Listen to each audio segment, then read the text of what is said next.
بسم الله والصلاة والسلام على رسول الله محمد صلى الله عليه وسلم. أصحاب أخيار طوالها قالقة كل وحن إليها السلام عليكم ورحمة الله وبركاته. دمان كسر دوادة channel كينا كوتش مريان ولي بس جار أهان وحربة إنه السلامه ولا الله أقالق ومركز channel كوحران ومركز إديري جليا ووحيالها صودقة مواضيع ده صودقة positive comments ككديبة وحن إليها يعني بارك الله فيكم أعزكم الله ورفع من قدركم إن شاء الله. waxaan sii wadanaynaa taxanaheeni dheeraa oo ku saabsanaa xiriirka wanaagsan. hadda videoga ugu dambeeyay waxaan ka soo hadalnay yani baahida nafsiyada dumarka sidee bay tahay inay u fahmaan ragga oo gabadha nolosheeda ku jira ama aabaheed ha ahaado ama walaalkeed ha ahaado markii gabadha soo weynaatana odaygeeda ha ahaado sidee bay tahay inaan u fahano emotional needs ka dumarka. insha Allah waa video xiiso badan oo yani oo information aad iyo aad muhiim ah uga hadlay. insha Allah haddaad jeceshayna fiirsatid halkaasaa taabanaysaa. haddana waxaan sii wadanaynaa maadaama dumarka ka hadalnay يعني وعدالة إنا سمعنا دمرك وكهذلنا ما أنتن وحن كهذلنا إن شاء الله سدا وفهنا باهدة أو نفسية ده رجع especially دمرك أو يعني نك نلشي سكوتشرع محارمتي سكهذليا وحن كهذليا هو يديس ولا شيء ويل كثير مركو سوى نادنا حاسكيس سدا وفهمتا احتياجات النفسية ديس يعني emotional needs كا أو رجع سدا وفهنا especially والله تنرجع وحا الله هاي وآدي بمهم إني سي فهم دمرك because بدنا رجع يعني مجتمع يعني حتى مجتمعات ككله بدنا وحا لو أركا إني تهاي وح أو ضعف أما يعني weakness أما يعني إني نمك مركز تلرده emotion كيني مشاعرتيني شعورتينا مع إنا موجسين رجع واحد الله وإنا ويلك مركو يري حتى واحد لهايا وإنا نرجع إسكتكتد وإنا إسأتكيسد ولجاها أوينين هتصين إنا ضعيف تهاي ومركز تبع واحد ليه يعني emotions كذي الدرين كهذا مركز توا إنا قرستد أو نرجع إسكتكتد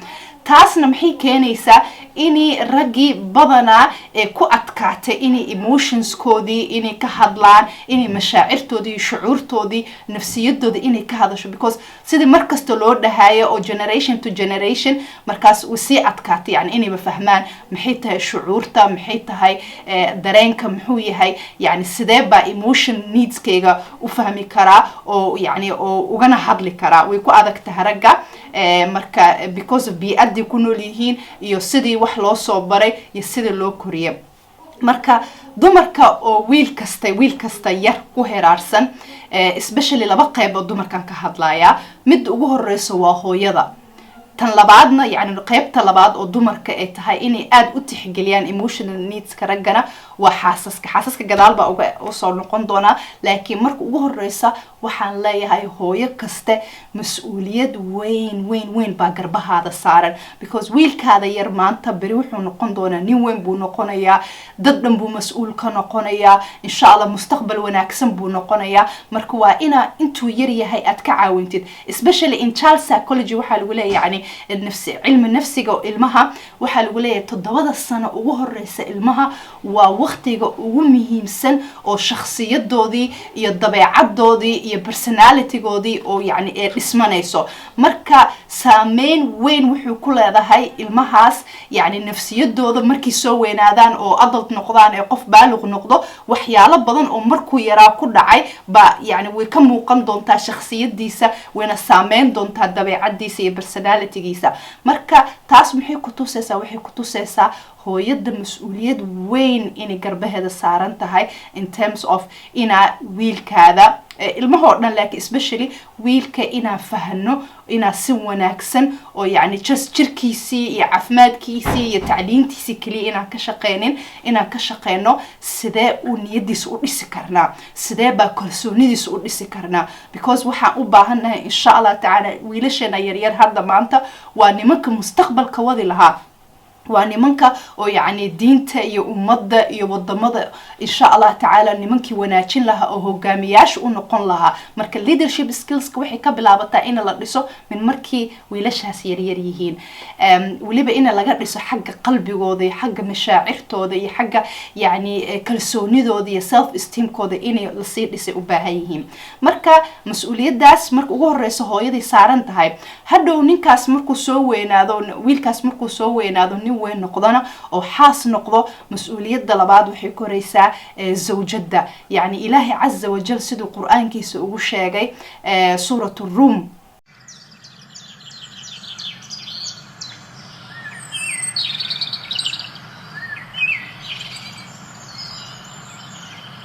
إلى بعتناد بسم الله الرحمن الرحيم ومن آياته أن خلق لكم من أنفسكم أزواجا لتسكنوا إليها وجعل بينكم مودة ورحمة إن في ذلك لآيات لقوم يتفكرون يعني سبحان الله يعني آد بمهم أتها يعني هديدها أم هيبوينك إلهي عز وجل أو زواجك إيو قورك ونوسي وحاكمد إني سكن نقطو يعني رقي دمر كبا إني حسلوني إيو كالقعال إني كهلان لكن ما دام هذا كهل لأنه احتياجات نفسية درجة مركب مهم بتهاي أزواجتي زوجاتك إني يعني قبلها دمرك حاسسك إني فهمان سدابي سكن ونقون كرانت يعني احتياجاتك جسمك كلية معها يعني باهيدا أو جرك كلية معها باهيدا أو نفسية درجة قلبي ويسيسيلو لسا كلسوني دي سيسيلو لسا يعني السكن سيونقطا سدو يعني أساسك زواجك سدو ونقضو مودة ورحمة حسلوني يكالقعيل يوناق ينحريس marka taas waxayna tusaysaa ahamiyada dumarka inay darsaan sidee u fahmi karaan sidee bay u caawini karaan الاحتياجات النفسية ama baahida nafsiyada ragga min markuu yar yahay ilaa iyo markuu nin weyn noqdo sidee ba u caawini kartaa markastaba ina yani emotional needs kiisa inuu qof isku dhiili tarsanaado xagga niyadiisa xagga kalsoonidiisa xagga mashaacirtiisa iyo qalbigiisa qof uu ka dhisan inuu noqdo insha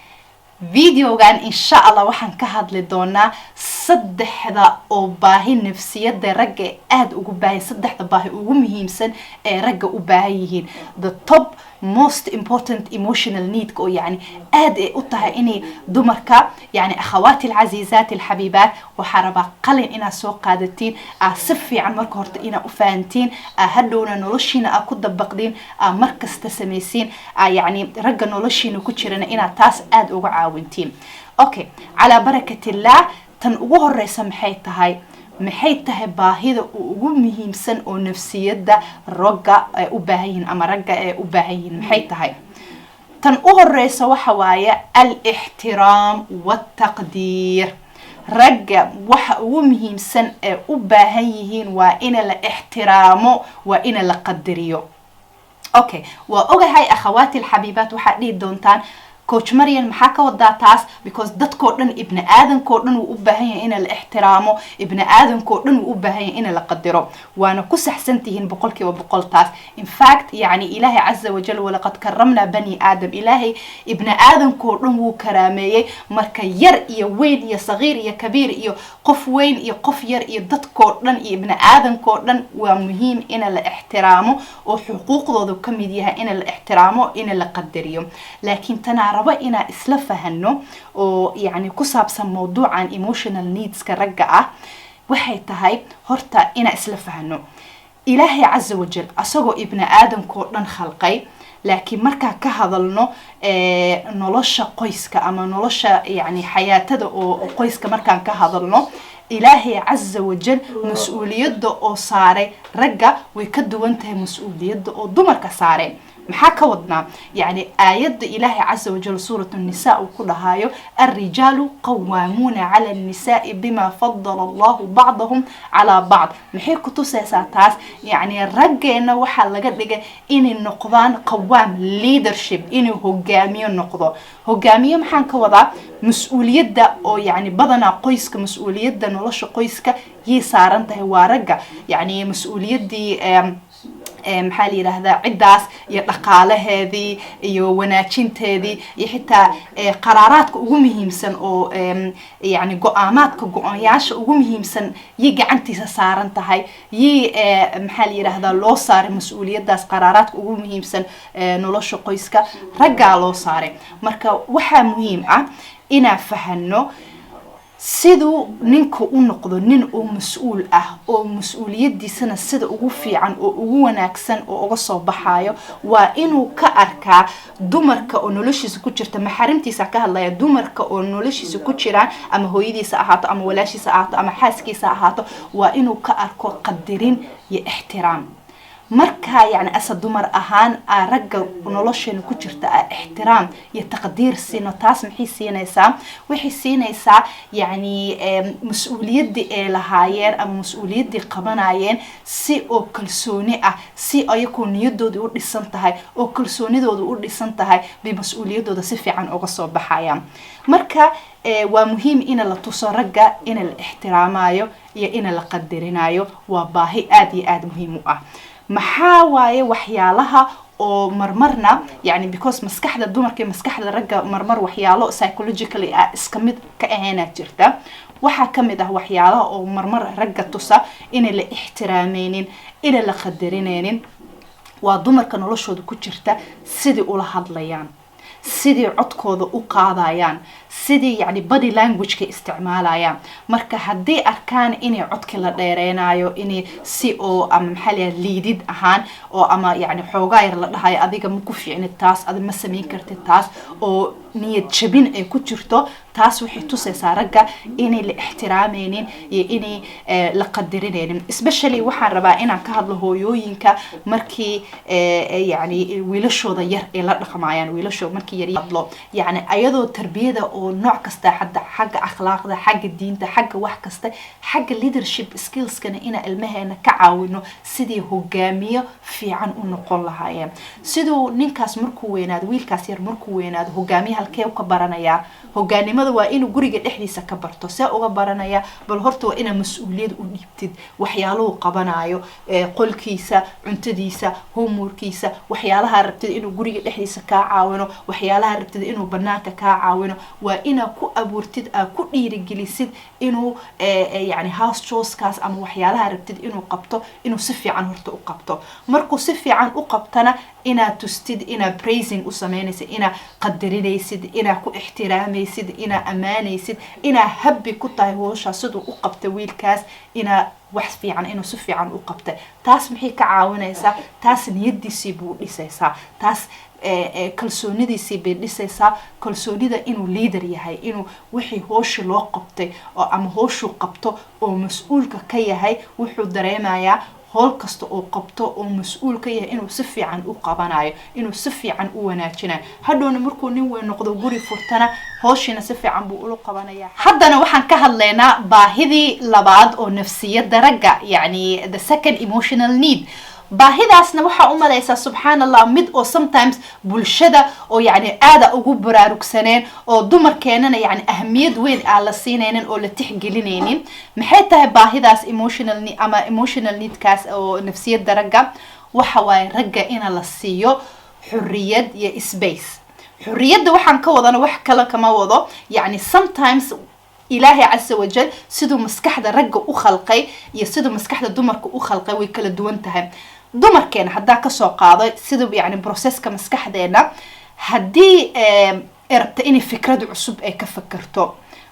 أما هدي مشكلة هيستو نولوش اي ربتقيني كسي فكرتو وحا ugu muhiimsan emotional need ugu muhiimsan waa connectivity wixii u baahan tahay qof ee la hadasho ee kala hadasho fikradaas cusub ama mushkiladaas heysata inay ka hadasho u baahan tahay inay calooshada waxa ku jira inay ka hadasho inuu qof la hadasho oo qof dhageystay u baahan tahay laakiin ragga way naga duwan yihiin ragga waxay u baahan yihiin space iyo xurriyad كفكري كران محل يرهذا فكرة داس ربان إني كسي فكران أما كوفة لقيان أما مشكلة داس هي ستا سدي حل كده أقول فكري لهاين وحي أبهاين sometimes إني حوغاير الدكان أما فقادان أما activity أيك كلي قد أو قار أو حاسكي عرورتي كنح بحايا that's why Lord sometimes cave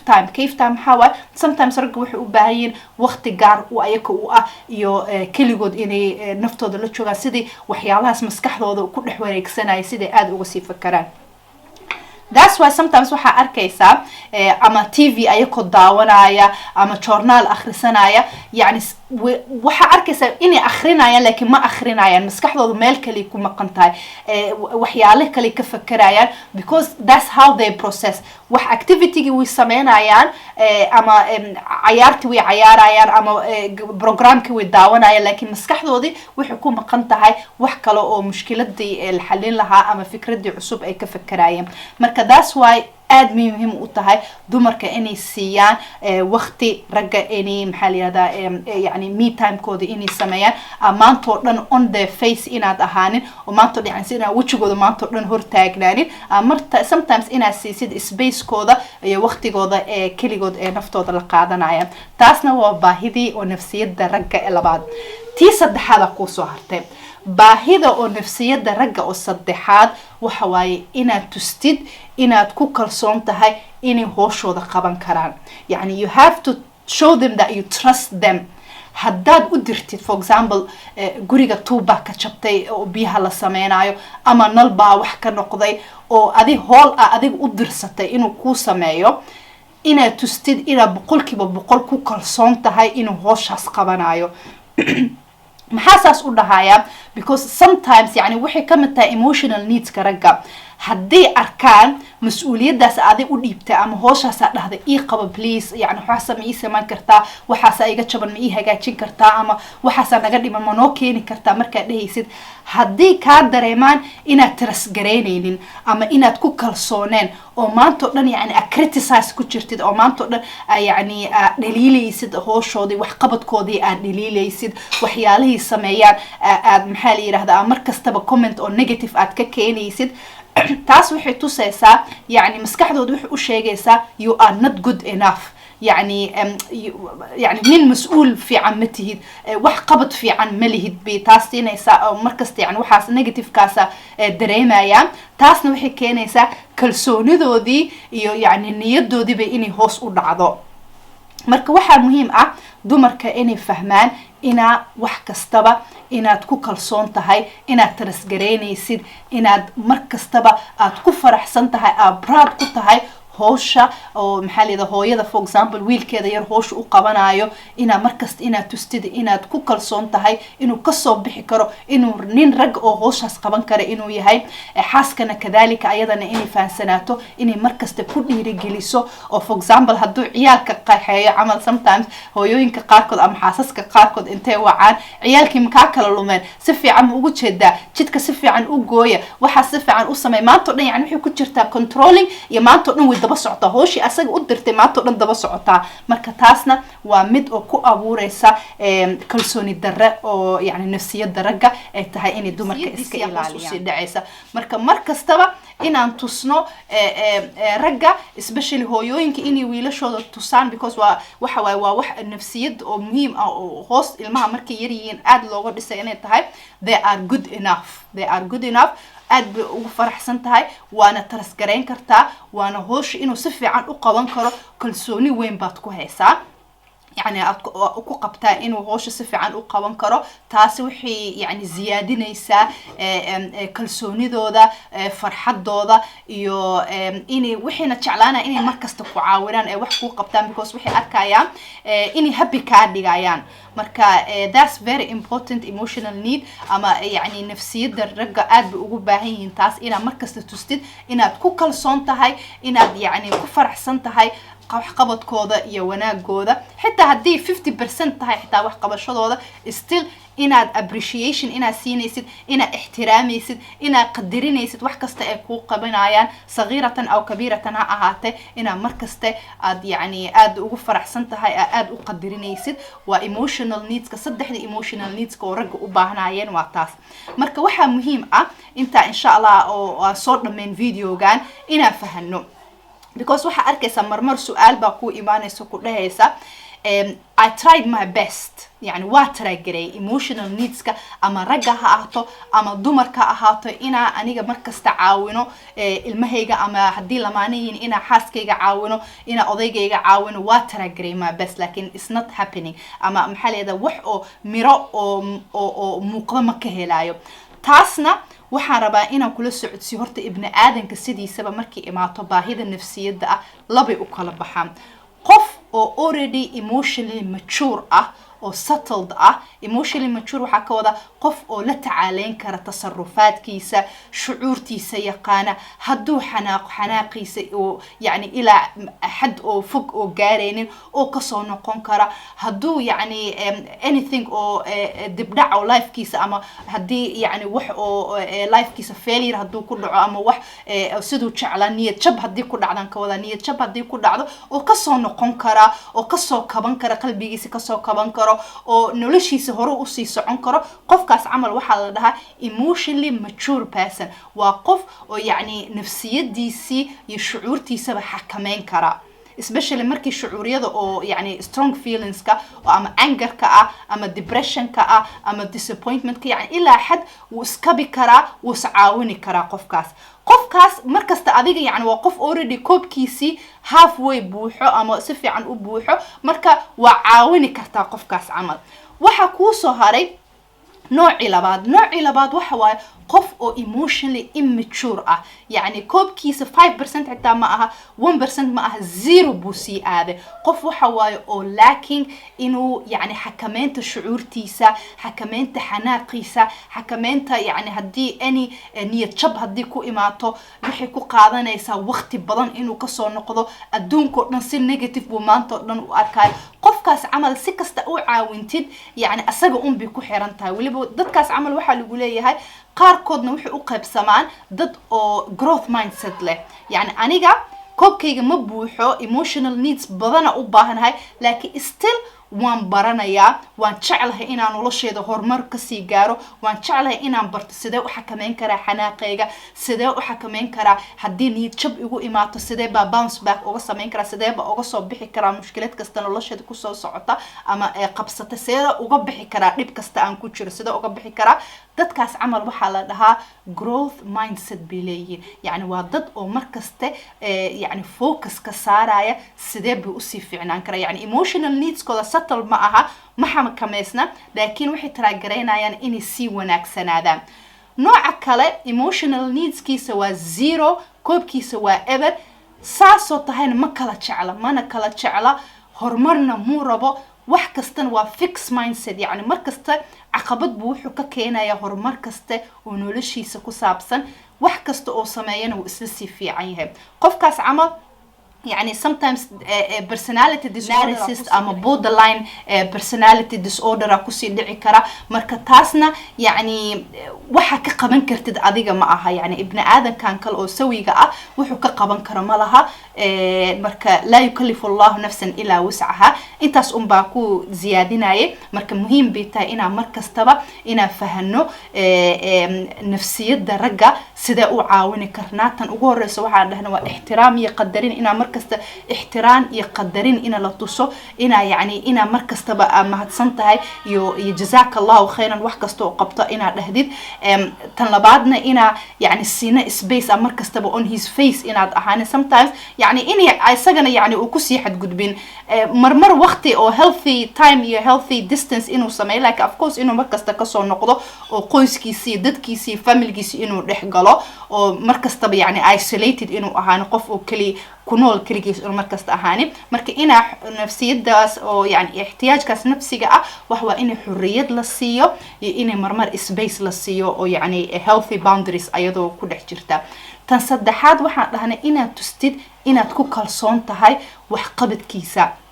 wuxuu dhaho waa ka caawinaya ama waxa adig ka dalbatid inaad tustid inuu yani ku filan yahay yani you are good enough inaad tahay yani waad ku fiican tahay waad ku wanaagsan tahay jazakallahu khayran inaad ku dhahdid taas waxay ka caawinaysaa ragga inay nafsiyadoodii sii fiicnaato inay moraalkooda kor u sii baxo yani inay moraalkooda fiicnaado inay niyadooda markasta ay dhisnaato inay kalsoonidooda ay dhisnaato markasta jeclaadaana yani dumarka oo noloshooda ku jira hooyadiis walaashiis maxaad yiraahdaa xaaskiisa gabadhiisa kulli wuxuu jeclaanaa markastaba inuu wax u qabto inuu garab u noqdo inuu insha Allah nin wanaagsan noloshooda wax qabad fiican sameeynaayo siinaayo inuu noqdo insha Allah intaas ku soo koobeena videogii hore waxaan ka hadalnay emotional needs ka dumarka haddana maanta waxaan ka hadalnay emotional needs ka ragga an insha Allah videoyada soo socotana mawaadiic xogaa yar kala duwan baa ka hadli doona jazakumullahu khayran